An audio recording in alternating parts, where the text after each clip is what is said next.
Mirëmbrëma të gjithëve, sot do të trajtojmë një nga personalitetet kyçe të periudhës bizantine, bëhet fjalë për Shën Janku Kuzelin, një filiz i lindur në qytetin e Durrësit, një personalitet ku gjërësisht njihet si i lindur në periudhën në fund të shekullit të 13 dhe në fillim të shekullit të 14, dhe sot do trajtojmë diçka të veçantë rreth Janku Kuzelit. Nuk do të mbështetemi thjesht tek disa informacione të cilat na vinë nga burimet arkeologjike dhe nga sinaksaret e kishës dhe nga jetët e këtij shenjtori, por sot do të flasim pak më në aspektin akademik, pra do të shohim detaje, fakte, burime, informacione të cilat na burojnë nga kodik të ndryshëm muzikor.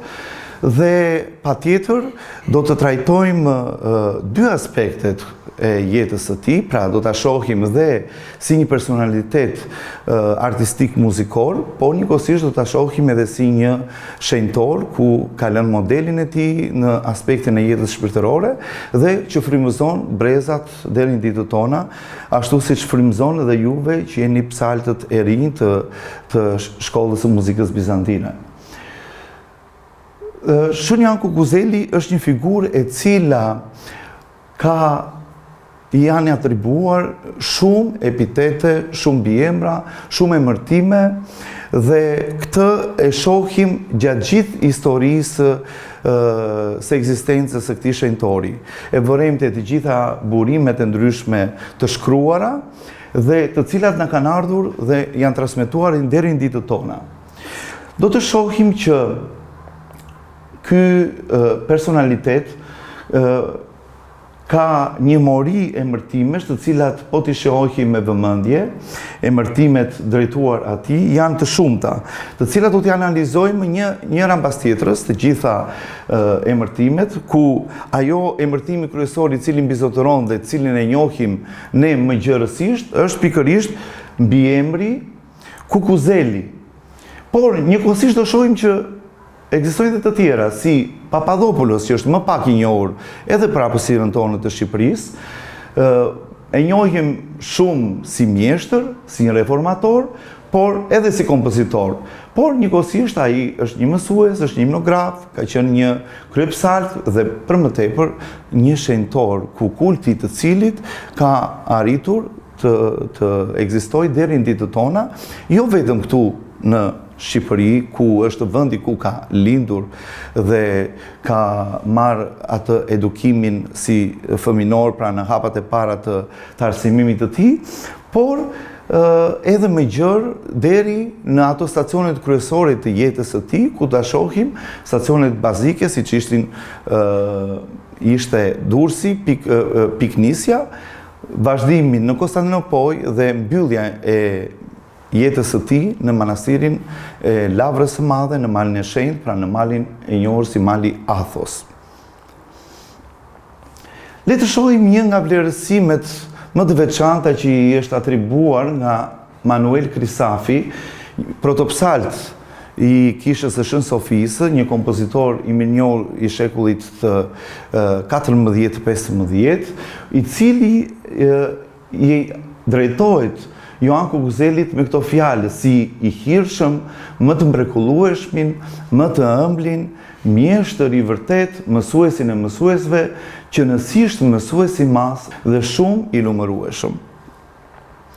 Pra shikojmë që në atë moment, që në atë kohë, gëzonte një respekt të veçantë dhe një vlerësim të veçantë Janku Kuzeli.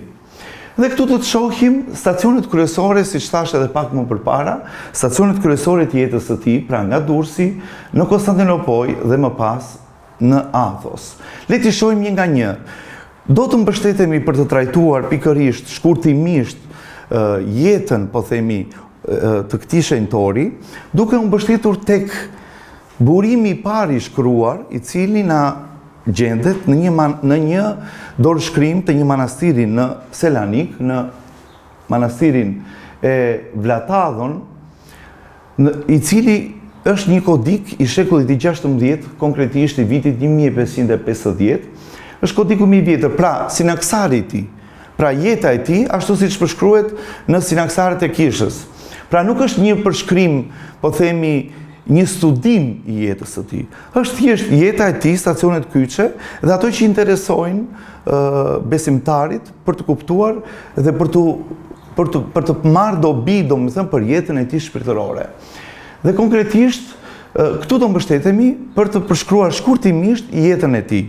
Shumë detaje nga jeta e tij do t'i shikojmë, të cilat ndryshojnë shumë nga pikërisht nga ky sinaksar, i cili është shkruar nga një autor anonim dhe duket që në përmbajtje të këtij sinaksari kishte shumë elemente slav. Dhe kjo do të shohim dhe më pas që kjo ka bërë që duke pasur dhe emërtime në gjuhën slave dhe konkretisht në bullgarisht, do të shohim që fillon dhe na shfaqet ajo që quhet përvetësimi i këtij shenjtori së pari nga bullgarët. Pra të parët të cilët duan të përvetësojnë figurën e këtij personaliteti janë bullgarët. Dhe këtë e shohim nga që përdoren termat të tillë ose emërtime në gjuhën slave. Atëherë Joani lindi në qytetin e Durrësit, që në atë kohë njihet si Justiniana e parë. Pra kishte dy teori rreth Durrësit. Durrësi konsiderohej edhe si Justiniana e parë, por njëkohësisht si Justiniana e parë e shikojmë dhe Ohrin të titulluar me të njëjtin emërtim. Dhe shohim që në moshë të vogël i ati ndëroi jetë që në moshë të vogël, prandaj u rit nga e ëma. Për shkak të varfërisë dhe ngrënies së shpeshtë të bishtajoreve, kukja dhe zelje siç përmendet në sinaksar, në shkollë e tallnin duke i vendosur një nofkë që i quanin kukuzel, pra kukjaqe zelje dhe zelje kukuzel. Do t'i shohim me detaj çfarë ishte ky episod dhe se si trajtohet nga studiues të ndryshëm ky episod. Një mendim është që ai njeh si kukuzel për shkak të këtij episodi fëminor. Por do të shohim në të vërtetë se si është realiteti. Tash i përmendim shkurtimisht jetën e tij. Dhe meqense kishte zë të bukur, edhe prandaj dhe quhej zë ëngjëll, kështu quhej Angelofonos, pra zë ëngjëll, e çuan për studime në shkollën mbretërore të Konstantinopolis, ku duke parë talentin e madh që edhe arritjet e mëdha që pati atje në gjatë studimeve, atëherë ai u caktua si kryemjeshtri i artit psaltik dhe i cili psalte në kishën e Shën Sofisë, patjetër dhe në kishën e apostujve të shenjtë, dhe mori famë në atë kohë nga talenti i tij. Dhe për këtë arsye perandori, duke parë që kishte një obortar të denj, mendoi që ta martonte me një vajzë të pallatit të tij dhe që të vazhdonte jetën. Por Jan Kukuzeli nuk kishte këto synime për jetën e tij. Dhe për këtë arsye ai bën një manovër, mund të themi. I thotë perandorit, i thotë që të lutem, unë dua të shkoj të shikoj një çik nënën time në qytetin e Durrësit. Dhe vendos që të kthehet në Durrës me këtë pretekst, domethënë, që të vejtë të takonte nënën e tij. Por në fakt qëllimi i tij ishte më i lartë dhe nuk ishte ky qëllimi i vërtet sipas sinaksarit. Por thot sinaksari që pasi arrin në shtëpi, e dëgjon që të qaj nënën dhe do ta shohim se si e dëgjon të qaj, sepse në sinaksarin e parë, pra ky burim i cili nuk është burimi në cilën mbështeten dhe e kam mirë pranuar të gjithë, por është burimi më i vjetër, nuk mund ta shmangim dot. Pra e dëgjon nënën që të qaj në bullgarisht, që i thotë moje dhete Milo, domethënë ku je o djali im, pse s'ke ardhur, mendonte se kishte vdekur djali. Edhe për këtë arsye vajtonte, edhe duke qenë se mendonte se djali kishte vdekur, Joan Kukuzeli që dëgjonte që qante, krijoi një kompozim sipas këtij Sinaksari që njihet si Bullgaria. Po këto ta shohim se sa të vërteta janë këto të gjitha që po themi tani. Po thjesht përmendim burimin e parë, dhe këto do t'i trajtojmë një nga një të gjitha. Ai kur vajti atje, ishte preteksti thjesht që të shkëputej dhe të ikte dhe të aratisej në një farë mënyrë ose të shpërngulej për në malin e shenjtë, sepse ai deshte që të ndiqte jetën burgërore. Pra deshte që të mos martohej dhe deshte t'i përkushtojë Zotit. Dhe për këtë arsye shkon në malin e shenjtë, ku pas disa peripecisë që ndodhen atje që të pranohej brenda vëllazërisë, ku e pranojnë përfundimisht atje brenda në manastir dhe i caktojnë të bëhet bari i deleve. Dhe do ta shohim edhe më pas shumë mrekulli që ka ndodhur gjatë kohës që ai ndodhej në manastir, ku sipas traditës, edhe sipas traditës së manastirit, mendohet që në regjistrin e murgjve ekziston emri Joan Kukuzelit, sipas gjasave. Por nuk e gjejmë të referuar diku në ndonjë dorëshkrim si murg. Pra, pjesët e tij muzikore, kur ai nënshkruan me dorën e tij, asnjëherë nuk kemi të shkruar gjikundi një po themi një nënshkrim ose një shkrim që të përmend atë si murg. Ne këto ta shohim në vazhdim.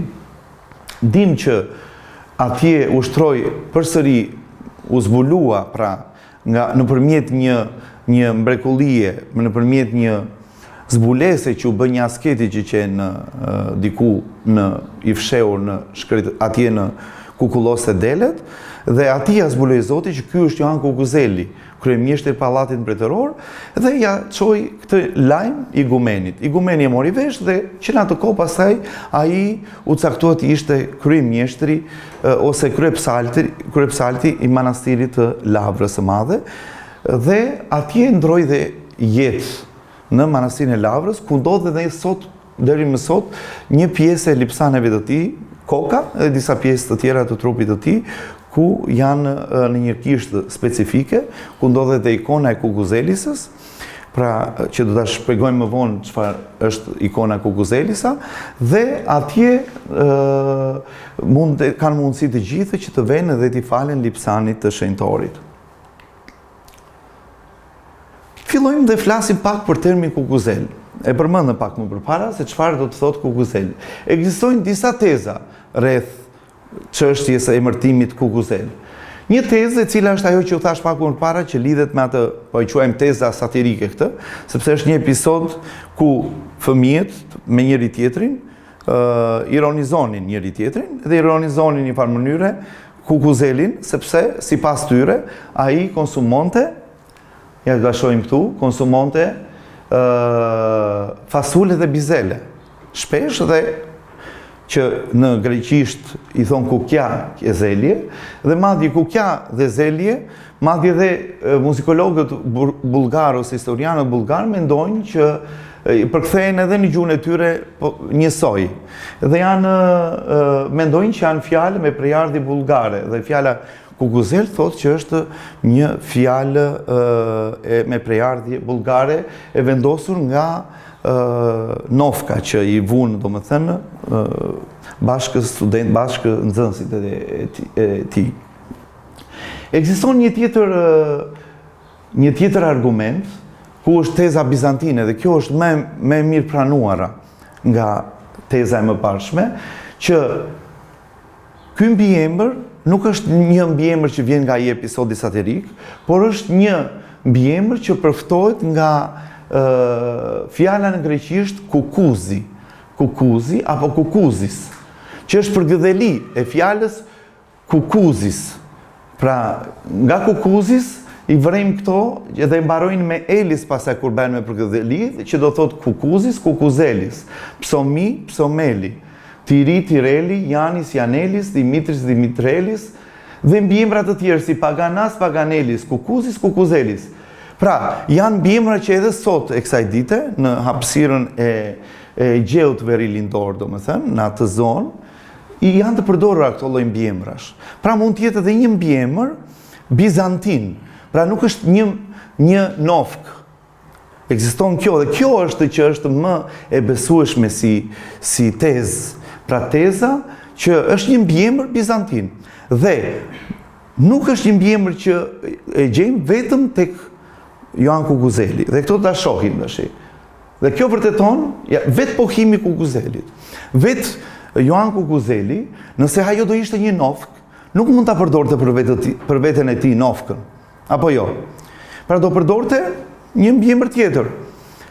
Do përdorte diçka tjetër. S'mund t'i thoshte vetes së tij me nofkën që kanë vendosur të tjerët. Pra nuk është normale ta përdorte. Pra që kjo e përforcon edhe më së miri tezën që Kukuzeli do të thotë është një mbiemër bizantin si gjithë mbiemrat e tjerë. Pra e kishte mbiemrin Kukuzelis, siç e kam unë Peci për shembull. Ai e kishte Kukuzelis mbiemrin.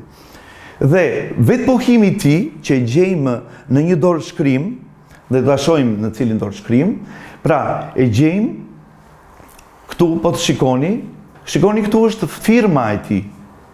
Është dorë shkrimi i tij dhe këtu kemi edhe firmën e tij me dorën e tij. Pra është një dorë shkrim autograf ky, dhe këtu thotë në fund pasi mbaron kodiku, thotë që me dorën e Joanit Papadopoulou të Kukuzeli. Pra do ta shohim dhe Papadopoulos këtu. Pra do të shikojmë se çdo të thot Papadopoulos më pas. Por për momentin mbani mend të Kukuzelit, vetë ai e cilëson veten e tij si Kukuzel. Po të ishte nofk, nuk do ta kishte mendosur si Kukuzel. Dhe ja dhe një tjetër detaj. Përveç Kukuzelit ton, kemi për gjatë historisë, madje dhe muzikant. Unë këtu tani kam përmendur vetëm muzikant, meqense kemi një lidhje me Kukuzelin ton që është muzikant, ku kemi edhe të tjerë, të cilët homonime të tjera, pra me të njëjtin mbiemër. Siç kemi Grigor Kukuzeli që e njohim si domestiku, po dhe atë e quanin Kukuzeli. Dhe shpesh ngatrohet, do ta shikojmë pak me detaj këtë. Joasaf Kukuzeli i ri, Leont Kukuzeli, Jerothe Kukuzelin, kemi shumë me mbiemër Kukuzeli. Pra nuk është një person që ka pasur ky vetëm mbiemrin Kukuzeli. Kështu që është një mbiemër bizantin i njohur dhe i përdorur gjërësisht. Shpeshherë shohim që kemi një ngatërim me Grigor Domestikun. Grigor Domestiku ka qenë një personalitet i cili ka jetuar 2 shekuj më përpara në manastirin e Lavrës së Madhe, dhe shpeshherë ngatërohet me Joan Kukuzelin ton. Pse ngatërohet? Për disa arsye. Dhe arsye e parë është që të dy, siç e thamë pak më përpara, të dy quheshin, cilësoheshin si Kukuzeli. Të dy ishin muzikant.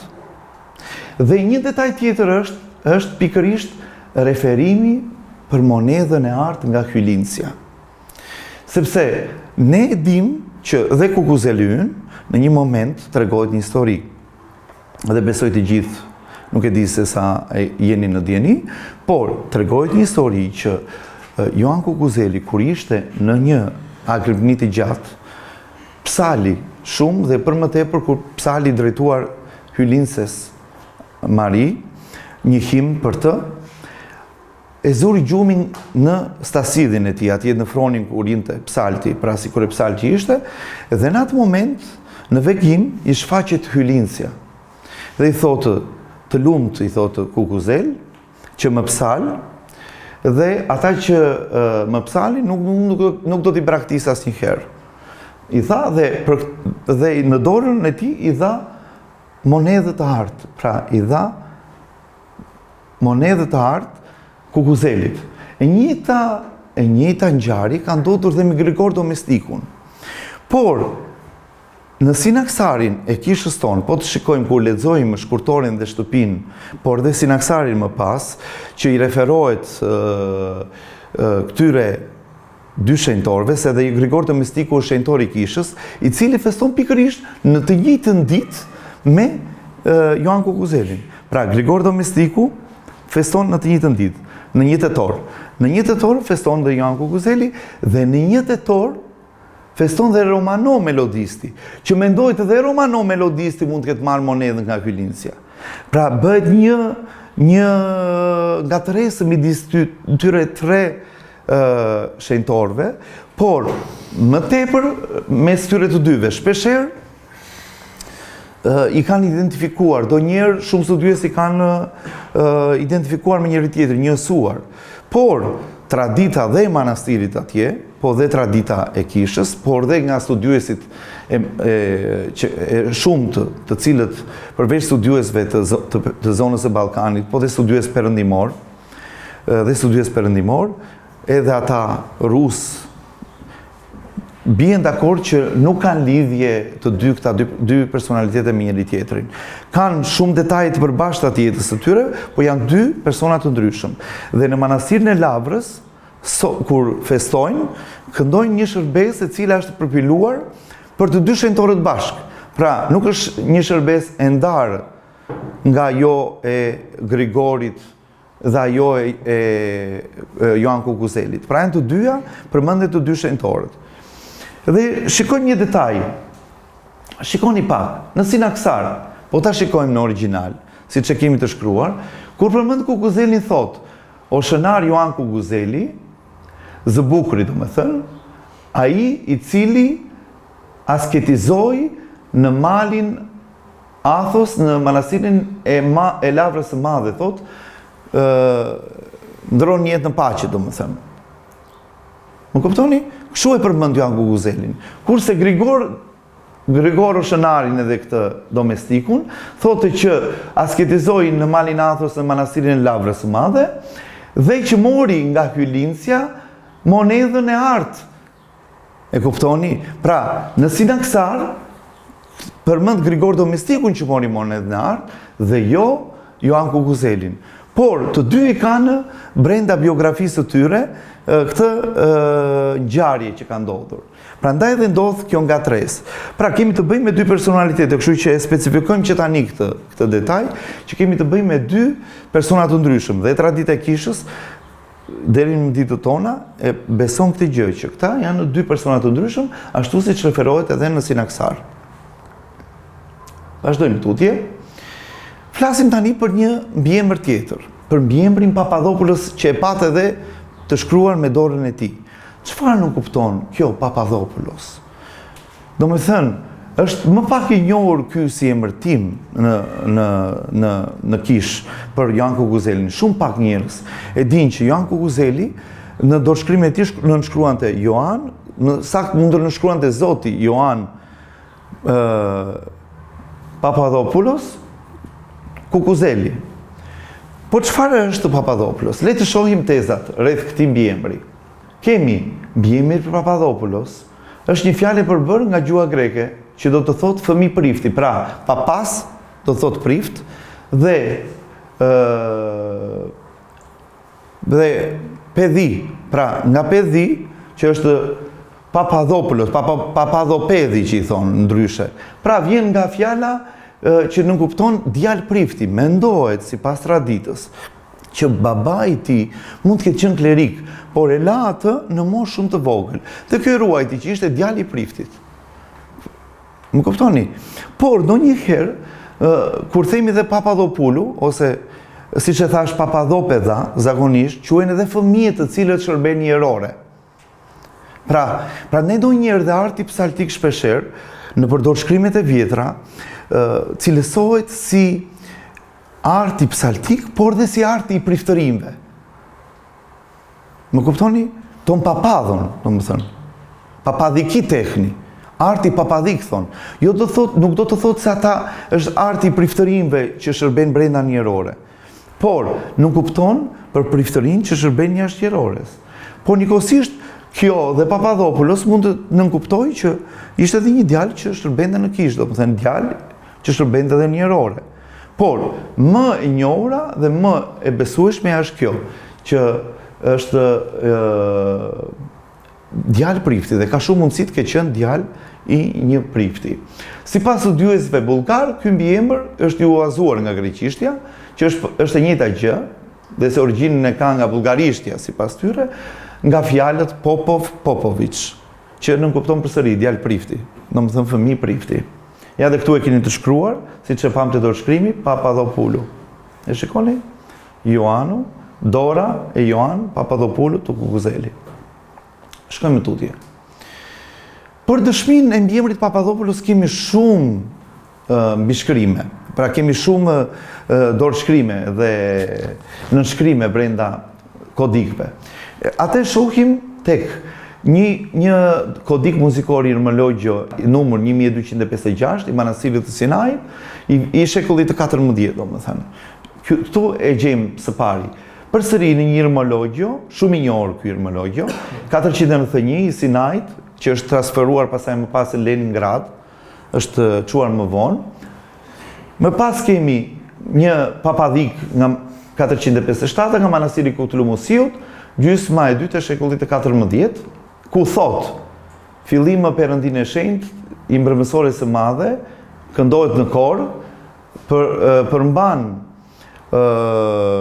si të themi këtu, alagmata janë si tip kratimata, si kratimat, të vjetra dhe të reja, nga autor të ndryshëm, pra nga krijues të ndryshëm, nga protopsalti i mrekullueshëm Glikis, që ishte mësuesi i Ioan Kukuzelit, dhe të pasardhësve të tij, nxënësve, domethënë pasardhëve dhe nxënësve të Glikis, Ioan Glikis, që ishte Kseno Koroni, protopsalti, dhe Papadopoulou thot, Kiru Ioanu, ke maistros, do me thënë, Ioan Kukuzeli, mjeshtër Ioan Kukuzeli, Papadopoulou, zoti Ioan Kukuzeli, mjeshtër. Pra, e ka dhe fjalën Kiru. E shikoni? Edhe të tjerë bashkë me ta, do me thënë. Më pas kemi dhe në manastirin e Ksiropotamu në Malin e Shenjtë prap, numër 317. Kalojmë pak më tutje. Shohim pak për termin mjeshtër dhe mësues. Këtu do doja t'i referohesha një prej studiuesve më të rëndësishëm të artit psaltik dhe të muzikologjisë bizantine në botë, që është profesor emeritus, profesor doktor emeritus Grigorios Stathis, është një prej themeluesve të muzikologjisë bizantine në Greqinë e sotme. Ai i përshkruan shumë bukur dhe i cilëson shumë bukur pikërisht të dy terma. Si shpjegon këto dy terma, mjeshtër dhe mësues. Termat mjeshtër dhe mësues identifikojnë dhe tregojnë kryesisht mësuesin e muzikës, teknikun perfekt të artit të tingujve, zotëruesin e plotë të teorisë të muzikës, termave, rregullave dhe metodave të saj. Zakonisht mjeshtrit dhe mësuesit janë të pajisur me zë të ëmbël dhe melodios. Gjithashtu, parapëlqejnë analoget, pra analoget janë vendet ku rin psaltët, fronet e psaltëve, e të psalurit në tempujt e hirshëm, kompozimin e melodive, si dhe mësimdhënien e muzikës. Nga këto dy terma, termi mësuesi muzikës mund t'i jepet të gjithë kompozitorëve të njohur të muzikës bizantine, kurse termi mjeshtër i jepet vetëm tek disa persona muzikantë të caktuar dhe të parit Ioan Kukuzelit Papadopoulit. Ky term përbën majën e titujve muzikor, pra mjeshtër, si shtemi maestro sot, si shtemi për shembull një që është mjeshtër në një zanat të caktuar.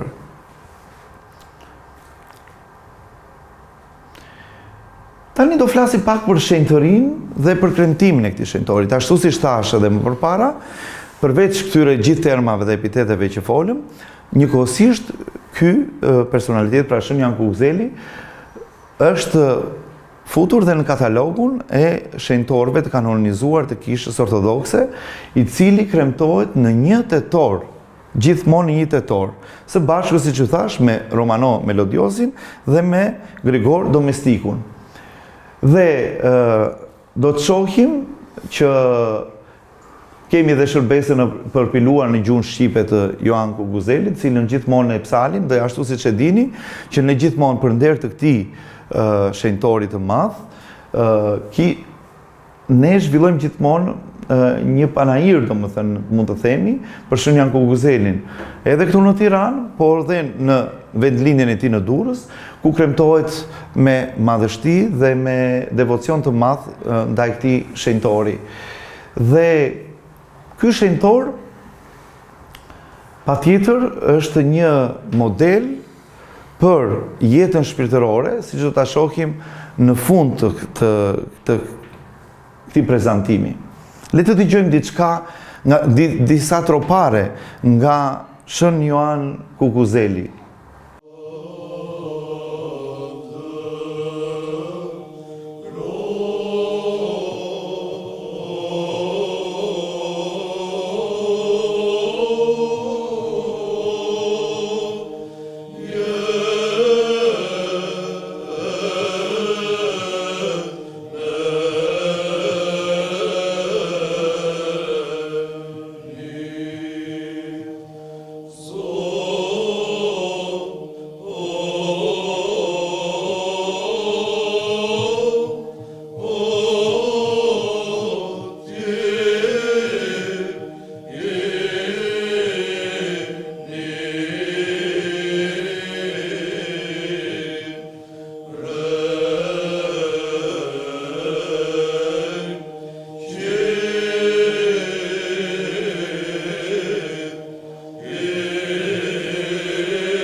Kjo ishte pjesa e parë në të cilën analizuam kryesisht epitetet e mbiemrat dhe tham ato pjesët kryesore rreth Joan Kukuzelit, pra që kanë të bëjnë më tepër me etiketimet dhe me ato tezat e ndryshme që qarkullonin rreth pjesës së parë të jetës së tij. Për pjesën tjetër do flasim në një temë tjetër që do zhvillojmë përsëri këtu. Ju falenderit.